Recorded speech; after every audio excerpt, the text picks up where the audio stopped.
আপনি এত এরকম এরকম প্রশ্ন করতেছেন কেন বলেন তো?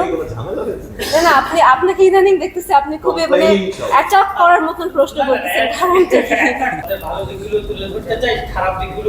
আপনি দেখি শুরু থেকে খারাপ দিকগুলোই একদম তুলে ধরছেন কোন সময়। আমি কি রেগে গেছি? মনে হচ্ছে আপনি রেগে গেছেন। আমি কখনো রাগি না ভাই, আপনাদেরকে আমরা খুবই ভালোবাসি, আপনাদের প্রতি আমাদের রাগের কোনো আমি তো খুব হাসি মুখে বলেছি, বাট প্রশ্নগুলো আসলে শুনলে না মানে এই নেগেটিভ টাইপের প্রশ্নগুলো শুনলে রাগ আসে না, মনটা খারাপ হয়, কারণ আপনাদেরকে এত ভালোবাসি আমরা, আপনারা যখনই বলেন ইন্টারভিউর কথা আমরা তখনই ইন্টারভিউ দিই, কিংবা আমরা প্রমোশনে ছুটে যাই আপনারাও ডাকেন। সো এই জায়গাটা না একটা জার্নালিস্ট একটা আর্টিস্টদের মাঝখানে খুব ভালো একটা বন্ডিং, যখন ভালোবাসার মানুষদের কাছ থেকে এই প্রশ্নগুলো শুনি তখন একটু খারাপ লাগে, মনটা খারাপ লাগে, দ্যাটস ইট, আর কিছু না। আমি কিন্তু রাগিনি ভাই, আর যদি মনে হয় আমি রেগে গেছি আমি সরি ভাইয়া।